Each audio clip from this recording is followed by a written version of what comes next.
Champions league টুকিটাকি match day 5 আমাদের সামনে অপেক্ষা করছে। বাংলাদেশের টাইমিং অনুযায়ী নভেম্বরের 26 থেকে নভেম্বরের 28 এই টাইম ফ্রেমটার মধ্যেই ম্যাচ ডে 5 অর্থাৎ গ্রুপ পর্ব বা প্রাথমিক স্টেজের নাম্বার 5 ম্যাচটা এক একটা দল খেলবে।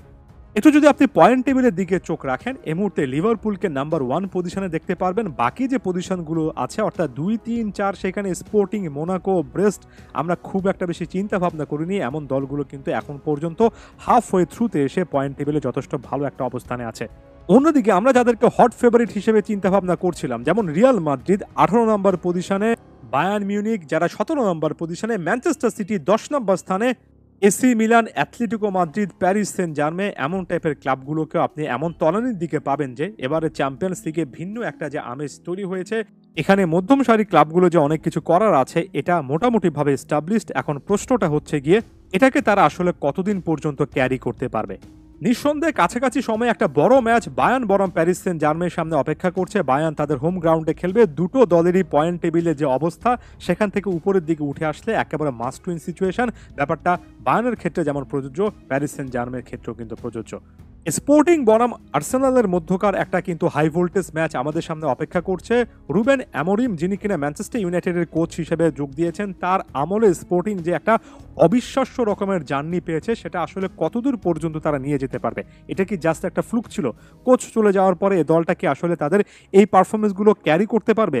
ভিক্টর গিওকেরেস থেকে শুরু করে স্পোর্টিং এই দলটাতে এক্সাইটিং যতগুলো প্রসপেক্ট আছেন সবার জন্য অগ্নি পরীক্ষা। অন্যদিকে আর্সেনাল যারা খুব একটা সুবিধা করতে পারছে না চ্যাম্পিয়ন্স লিগে, তাদের জন্য একেবারে ডু অর ডাই টাইপের ম্যাচ সিচুয়েশন।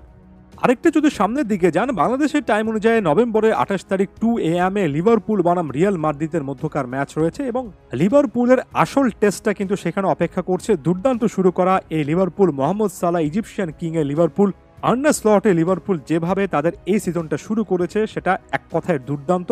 এখন কথা হচ্ছে এটা কি এতটাই দুর্দান্ত যে রিয়াল মাদ্রিদ বর্তমান চ্যাম্পিয়ন, ডিফেন্ডিং চ্যাম্পিয়নদের বিরুদ্ধে তারা একটা জয় তুলে নিতে পারবে? জয় তুলে নেওয়াটা কেন ইম্পর্টেন্ট? কারণ অ্যানফিল্ডে খেলবে লিভারপুল, নিজেদের ঘরের মাঠে রিয়াল মাদ্রিদকে যদি তারা হারাতে না পারে তাহলে সিজনে যতগুলো ম্যাচই তারা জয় করুক না কেন, ওই যে একেবারে ফাইনাল স্টেজে আসলে একটা না একটা সমস্যা তৈরি হবে, এমন কথাবার্তা অনেকে বলতে পারেন, অনেকে রীতিমতো দাবি করতেই পারবেন। অন্যদিকে রিয়ালের জন্য নিজেরা যে রয়্যাল ক্লাব সেটা আরও একবার প্রমাণের ম্যাচ। এমন টাইপের সিচুয়েশনে কঠিন অ্যাওয়ে ম্যাচে রিয়াল মাদ্রিদ এর আগেও চ্যাম্পিয়ন্স লিগে বারবার করে কামব্যাক করেছে। তবে আবার এটাও সত্য যে চ্যাম্পিয়ন্স লিগ, লা লিগায় দুর্দান্ত একটা সিজন কাটানোর পর সাম্প্রতিক বছরগুলোতে এমন অনেক সময় হয়েছে যে একটা বছর রিয়াল খুব একটা বেশি কিছু করতে পারেনি। তাই এখানে রিয়ালেরও প্রমাণের তাগিদ থাকছে। এই জিনিসটা ভুলে যাবেন না যে কোচ হিসেবে কার্লো আনচেলত্তি কিন্তু অন্য রকমের একটা চাপের মধ্যে আছেন। সর্বশেষ ম্যাচে পা হরকানো অ্যাস্টন ভিলা কি আরেকটা কামব্যাক করতে পারবে? জুভেন্টাসের বিপক্ষে ম্যাচটার দিকে তাকিয়ে থাকবো। এর পাশাপাশি ইন্টার বনাম আরবি লাইপজিগ, বার্সেলোনা বনাম ব্রেস্ট, ম্যান সিটি বনাম ফেনুর্দ, স্পার্টা প্রাহা বনাম অ্যাথলেটিকো মাদ্রিদ পয়েন্ট টেবিলে নিজেদেরকে উপরে উঠিয়ে নেওয়ার ম্যাচ।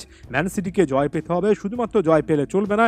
সাম্প্রতিক সময়ে যে একটা বাজে ফেস পেপ গার্দিওলা কাটাচ্ছেন সেটাকে একেবারে ধুয়ে মুছে সাফ করতে হবে। বার্সার জন্য সত্যিকার অর্থে চ্যাম্পিয়ন্স লিগ মেন্টালিটি আছে কিনা সেটা প্রমাণের আরও একটা সুযোগ। ইন্টার মিলান এখন পর্যন্ত পয়েন্ট টেবিলে একটা ভালো অবস্থান, তুলনামূলক ভালো অবস্থান ধরে রেখেছে, সেটা আরও বেশি করে ভালো করতে হবে আরবি লাইপজিগের বিপক্ষে। এই যে ছোট ছোট ইকুয়েশনের কথা বলছি, কিছু কিছু দলের জন্য একেবারে মাস্ট উইন সিচুয়েশন, যেমন বায়ার্ন, পিএসজি।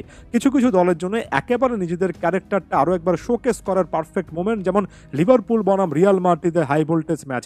কিছু কিছু দলের জন্য যেমন স্পোর্টিং কিংবা মোনাকো, ব্রেস্ট, অ্যাস্টন ভিলা এমন টাইপের দলের জন্য প্রমাণ করা যে তারা আসলে চ্যাম্পিয়ন্স লিগে ভালো করতে পারে। নানা রকমের সমীকরণ আছে, নানা রকমের এক্সাইটমেন্ট আছে এবং এটার জন্য চ্যাম্পিয়ন্স লিগ সত্যিকার অর্থে অনন্য একটা টুর্নামেন্ট।